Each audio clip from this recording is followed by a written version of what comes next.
निवडणुका रखडल्यामुळे एक पातळीवरचा असंतोष निश्चित दिसत होता आणि लोकसभेच्या निमित्तानं तुम्ही हा मुद्दा मांडलात। पण आता एक ताजी बातमी येते ती नाशिकमधून आहे। आमचे सहकारी किरण गोटूर जोडले गेलेले आहेत। पटकन आपण त्यांच्यापर्यंत पोहोचूयात। नाशिकमधली ताजी घडामोड ते आपल्याला सांगतात। किरण बोला। सर आत्ताच काही वेळापूर्वी मतमोजणीला सुरुवात झालेली आहे नाशिकच्या भगूरमध्ये। जे राष्ट्रवादी आणि भाजपची जे युती झालेली होती, इथे राष्ट्रवादी भाजपचे जे कॅन्डिडेट होते प्रेरणा बलकवडे हे आघाडीवरती आहेत। 250 मतांनी ते आघाडीवरती आहेत आणि त्याच पद्धतीने पिंपळगावमध्ये सुद्धा भाजपचे डॉक्टर मनोज बर्डे हे आघाडीवरती असल्याचं आपल्याला कळतोय। अशा पद्धतीचे दोन ठिकाणी भाजपचे एक उमेदवार आणि भगूरमध्ये भाजप राष्ट्रवादीचे जे उमेदवार हे दोघंही आघाडीवरती असल्याचं माहिती कळते।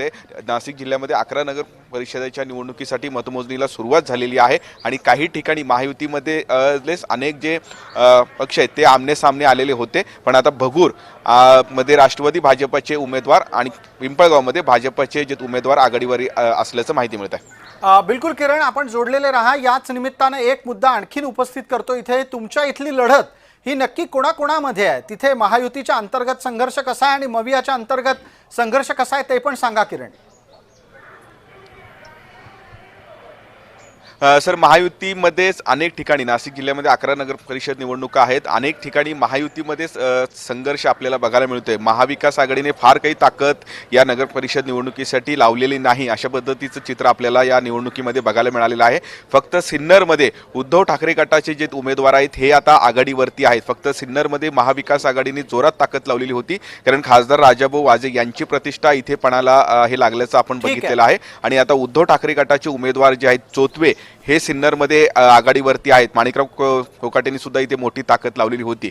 त्यामध्ये त्र्यंबकेश्वर, भगूर, सिन्नर, नांदगाव, मनमाड आणि येवला। आपण या निमित्तानं जो तपशील देताय तो आता स्क्रीनवरही येतोय, तोही आपण पाहणार आहोत। भगूर नगर परिषदेच्या संदर्भातला पुढचा तपशील आता येतोय, तो म्हणजे राष्ट्रवादीच्या उमेदवार प्रेरणा बलकवडे आघाडीवर आहेत। या दरम्यान अत्यंत वरच्या बाजूला आकडे वेगाने अपडेट होतात। त्याच्यामध्ये भारतीय जनता पार्टी 102, शिवसेना 18, राष्ट्रवादी 10, ठाकरे गट 3, पवार गट 5 आणि काँग्रेस 2 अशा प्रकारची आकडेवारी आहे।